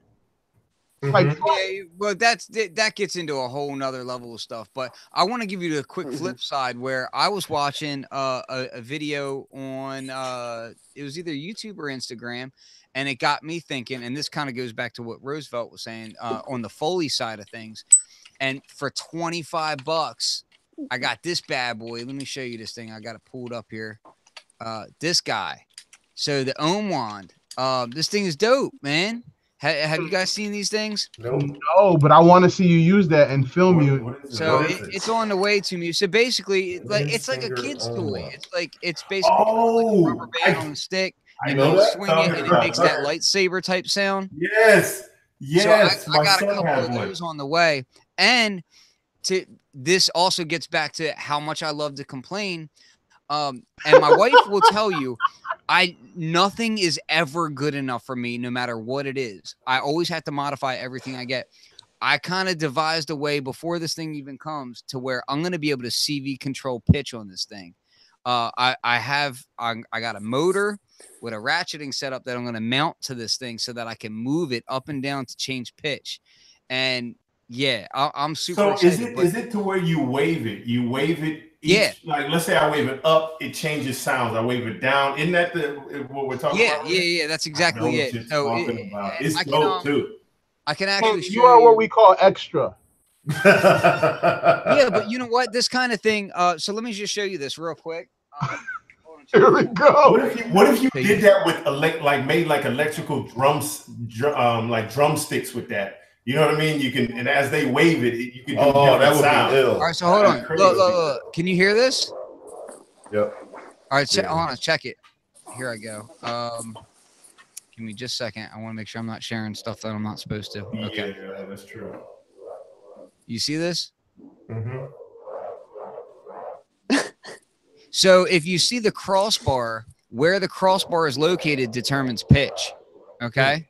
So what I'm doing is I'm going to be mounting a DC motor, stepper motor, that's going to allow me to push it forward and back a number of steps and CV control that. So I'll be able to change pitch. Okay, stop now. Yo, I want to know what your wife would think. I want to know what would Jen say if she walked into the basement and saw you watching videos of some white lady spinning these things around? Probably be extremely happy that that's as bad as She's like, Ken, I thought I knew you. Oh, trust me. She would. In the words of Tony Stark, come on, you've seen me do weirder things. Yeah, exactly. You bought new lotion? Like, man, Ken is up till 6 a.m. watching these wand videos. That's pretty cool. Yeah. Like, she knows him. Like, I feel like we're just getting to know him. You know what I mean? Oh, man. The rabbit hole is deep, my friend. I'm sure it is. That's awesome, though. That's pretty awesome. Yes. But that all stemmed from, like, I was watching some Foley videos of a friend of mine who did a movie, and I was like, you know what? I think I know how I can use that and improve it. I'm going to get that. Yeah. That's cool. That's Where Steele's like, you know what? I know how I can use that properly, not spend any money or time having to futz around and just get the best out of it. I'm like, I know exactly how I can waste hours of time. Yeah. Ken is like, let me. Ken is like, let me buy a sub fatty and then mod it so it can become as good as the sub 37. Yo, hold on. So we got a message in the chat, right, from Inky. And she says, I dream of MIDI shoes. Wasn't it you, Steele, that was telling me about the tap dancing? So Inky, check this out. If you watch this movie, there's two movies. There's a movie called White Nights, and there's a movie called Tap with Gregory Hines. I remember both of them. Right? So Gregory Hines in this movie, Tap specifically, had MIDI tap shoes that I don't know how they did it, but the tap shoes were triggering a 19-inch rack module with sounds. I know how you could do it. So how old that movie is? Yo, that movie's what, from like early 90s? Dude, think about drum triggers or contact mics. No, of course. No, now I know how you could do it, but when I was watching it, I didn't know how that was possible.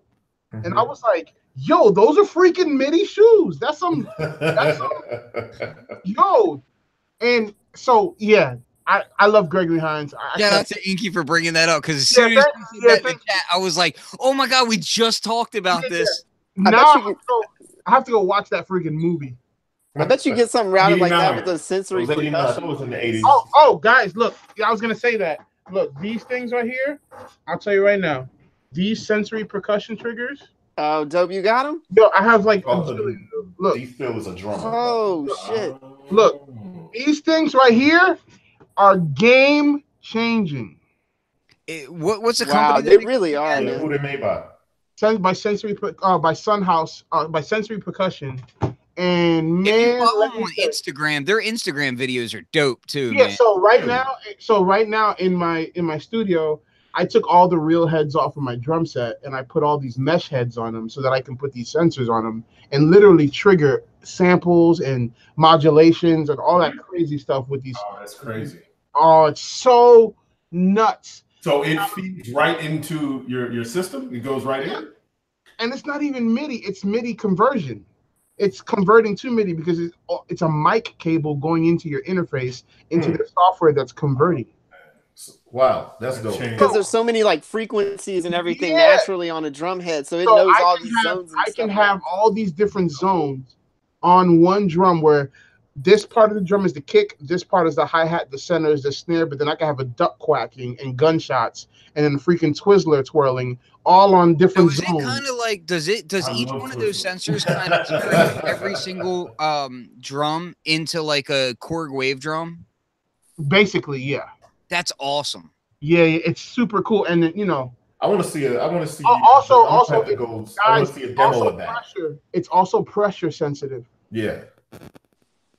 Pressure sensitive. So now think about that. The modulation source, especially playing with sticks, where you can hit and dig into the drum and open up the filter. Yeah, that's dope. Yep. That's super dope. D got all the dope stuff over there. No, I don't, because I'm still trying to get a polyphonic synth that is. Didn't you get a peak? Yeah, but it's not. I play with more chords than with more notes than 8 notes sometimes. Oh, I got you. And I'm just like, It's like I use 35 fingers. I don't know about you. Did you not get no, because a lot of times when I'm making stuff, I play most of it and then I go into the computer and start adding harmonics and stuff like that. So a lot of times it doesn't really work with an 8 voice. Yo, I know this Casio that's got 128 note polyphony. Sick. Yo, whatever happened to those old? Yo, remember that when Casio? I think it was probably like 5-6 years ago. Started the CZ series. No, I don't know if it was. Keep inviting us to the thing to no, see. No, it was one of their newer synthesizers. They came out with 2 versions. XW, was a red one and a yellow whatever one it or is. something. Yeah, whatever happened to that? The little frisbee thing? I can tell you that the last NAMM, they had another one out, and like I was actually like one of the minority who was excited for Casio to do some new stuff because like their phase distortion stuff was dope, and like I was like ready for them to do some cool stuff. And then at this past NAMM that happened, they had a dude up on stage, and Corey will remember because I talked to him like right after this happened, and I walked past, and they had this dude grinding on this keyboard like he was getting it in, right? And it just sounded like a Casio piano. I just looked at Corey and I was like, dude, what is happening right now? Like he had the bass like he was really playing, and it just sounded horrible. And we kind of looking at each other like, yo, so much energy. The worst thing that I've seen is the Zoom ARQs. Yeah. Oh yeah. I'm not into that. I'm not into that. I don't understand like who was in the board meeting saying like we gotta make this. we gotta make a synth controller that is lower quality than KB Toy Store would sell. That's what we got to do. Wow, KB Toy Store, man. You took it back to the demolished toy store. Everything was wood. Yo, KB was mini abacus. Yeah. Like you get a can of sand. You know what? There's one controller that I personally never really vibed with. I didn't really dig, but I see Sound Oracle use all the time is the Orb. And he seems to really dig the Orb. And man, I just so the Orb, who was it? That was Newmark. Newmark. And it's basically it looks like a PSP. Yeah, kind of. And you know you got that whole thing. It's got he used the crap out of that thing, but then again, he also used like the Leap Motion. He still uses the Leap Motion controller, and I had that thing since it first came out, and I hated it. Like, I would use instead of that, I would use the gyroscope in the OP1, and I would just MIDI map that out because you know that gets back to so. I saw a message in the chat earlier. Somebody was talking about getting a Spectralis secondhand, and Radical Technologies also makes a synthesizer, or at least they used to, called the Accelerator. And a big chunky synth. I'm talking a full chunky synth, right? Like get in your mind like a big Dave Smith synth with wood ends and all that, right? And dude, he put an accelerometer in it, and I was like, what? Like, what sense is that? And I talked to the guy, and the guy is brilliant, and his new module, the Delta Sep A, is amazing. Yeah. But so like I told him, I was like, dude, I don't want to be picking up a $1,500 synthesizer and like moving it around and risking that's probably not. We were at NAMM, and he gave me this look like screw you, and then just took it and dude, he had it up like 4.5 feet in the air and just dropped it on the ground at NAMM. This is his demo. Oh, yeah, that's right. I remember that. Yeah. And he said, it's built in Germany. and the thing is heavy, yo. It was not heavy. Like the way it hit the ground. Dude, that blew my mind. I wish we had that on video. It was that's like one of my top NAMM moments ever. And hey, Ken, you know you had me on a hunt. You had me on a hunt for an Elisa's Fusion the other day. Yeah, man. Like that thing's still kind of. So let me tell y'all though. Like, let's not talk about that because we're going to inflate the price. We don't want to do that. I caught one of these for real cheap. Oh, you got it. Yeah. So man. So it's a Korg KPR 77. Nice. And I guess it's what from what I heard, Lee and Aaron were telling me it's kind of like the poor man's TR 606. Nice. And it sounds pretty good, man. So I haven't dug into it a lot. I have checked out the sounds and run it through a couple things. It's actually pretty dope. I'm gonna do a sample. Sample based? Yep. Can you tell me about the That's what's sequencer at all? Huh? What's the sequencer like? I don't know yet. I've just been kind of playing the sounds, and I'm not really, you know what? A lot of times, man, I don't really dig the sequencers that come on some of these drum machines. I just want the sounds. You know what I mean? But that's how I feel about the 707, man. Like the 707 has dope sounds in it, but man, that sequencer makes me want to just throw it out the window. Right. Yeah. Exactly. I got all the sounds on my ER301, but yeah, like I have no need for the sequencer or any of that stuff. You know. Right. Exactly, man. Speaking of controllers and go ahead. No, go ahead, Lee. All right. Speaking of controllers and KB toys, I don't think I told y'all. Like my new toy here is this Yamaha G10 like MIDI guitar. Yeah, controller from the 80s that has this like box to it. It doesn't like try to convert audio to MIDI. Instead, it's got like a oscillator for each string that's being sent over the string itself. And so it'll detect pitch bends and stuff and send all that as MIDI data. It's it's a 6 channel, so it's a pitch bend channel per string. Oh wow. And then it's got it takes regular guitar strings and everything. There's like a real tremolo on it. Okay, like, so would it a little screen on it, but it's not powered on, so it doesn't have it yet. Would it be possible to do MPE stuff with that?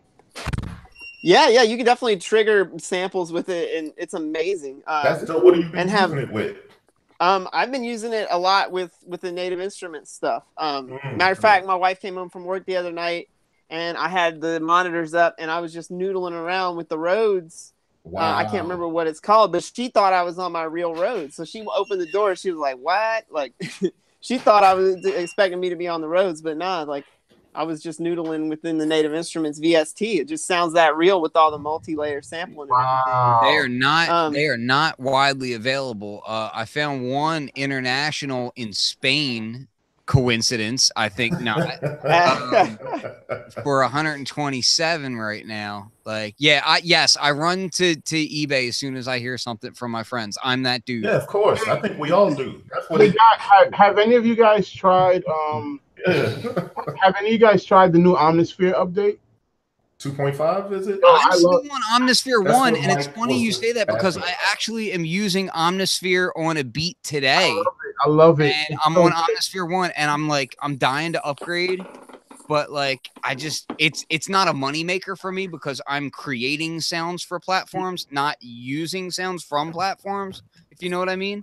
So it's like it's harder for me to going to Spain. Yeah. It's harder for me to buy Omnisphere because like I can't really make money from it like that. No, I get you. You know what I mean? The way the end user license agreement is set up and all that, like it's just not. Yeah. For me, it's not a moneymaker. It's a pleasure thing. Ken, I'm using it with the base station too as the controller for it. Oh, nice. And it is. God damn it! I want that upgrade so bad. How much is that upgrade from 1 to 2? Blooded. Yeah, man, it maps perfectly to the base station too. And it's so funny because literally right before the show, I was on their site, like looking at the upgrade. Yeah, by the way, send me that Tempest, yo. I'll give you my address after the show. I will, except for no. I will, except for no. He's pretty slick. Yeah, I've been like this beat that I'm making right now. Like it's so I've been sampling the rhythm because I'm still not super fluent on. Like I've made a few beats on it, but I'm not super fluent on it. Sampling some of the rhythm into Machine, and I've got this guy is kind of just hanging out to the side, but yeah, and I've been Checkmate is actually saying that he's mapping Omnisphere 2.5 to the Sub 37, and he loves the way it maps to that. Oh wow! Yeah, really. Yeah, it's wicked with the Sub 37. It's insane. Yeah, that's dope. That's dope. Yep. Hey guys, shout out to people that 3D printed this case for the Digitone and the Digitac. Yo, yes, this thing is look at this. I want that Digitone so bad. Look how beautiful that layer is right there. Yo, and it's one piece. And that's 3D printed? Yeah, that's 3D printing. I bought this joint on Reverb for $30. Let me $30. Wow, that's way more than $30 with that's the a steal. plastic. That's great. Yeah. I guess we can go out of space and make stuff, huh? Yeah, no doubt. So let me show you this. The case that I use, I forgot. I gotta tell you the name of the company that I got this from. So this kind of turns my Digitone and Digitac into like one long. Oh, that's cool. piece. I was gonna That's get sick. that, Corey. I was gonna get that one, but the problem with that is you can't put the covers on them. Yeah. Well, oh yeah, because they're too close together. Then You can't put the covers on them. That's why I didn't go for that one. And the shipping was like an extra $50. I don't ever Yeah. cover my gear, and that's like my dirty little secret. And it's I'm covering shit. yeah, I don't cover nothing, man. Well, I have a Long dog. as the kitchen close. Aaron's got Aaron keeps all his gear under sheets, towels. I've been thinking about it. But you know what happens is I use my gear so much, even my least used gear, enough that like I find myself like wiping all the dust off of it just with my fingertips. Well, the thing is that Ken, you know, I travel a lot, so when I'm not here, my dog comes into the studio and he sheds. Oh yeah. So I have to have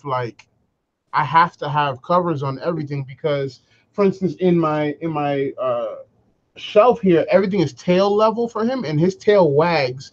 Next thing you know, it'll have like hair all over it. So I gotta have cases for everything. Can I give a quick shout out to those of us that are synth geeks and dog lovers, not cat lovers? Word.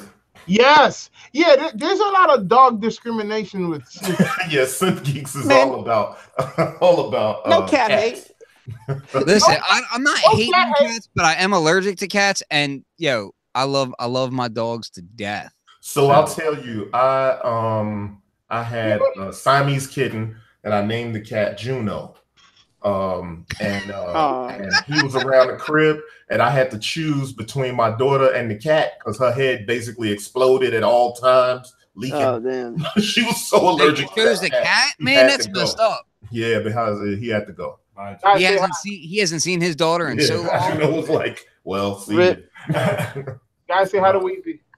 Yo, what's up? Weezy's a celebrity. What's up, Weezy? Sure, he's upstairs. Like, rub right there.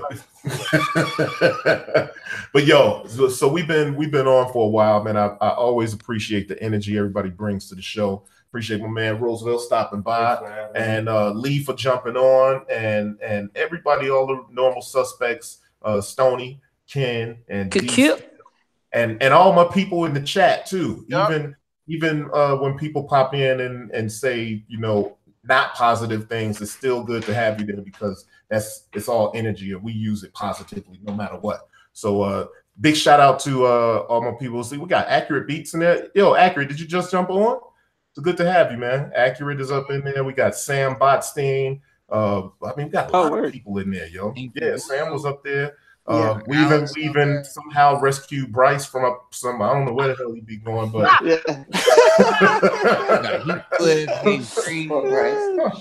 he's on a random beach somewhere. Yeah, exactly. With big headphones, he just pops in every now and then. So yeah, all right, man. But we're gonna be out, and let's do this again in 2 weeks. See y'all in a minute, man. All right. Peace.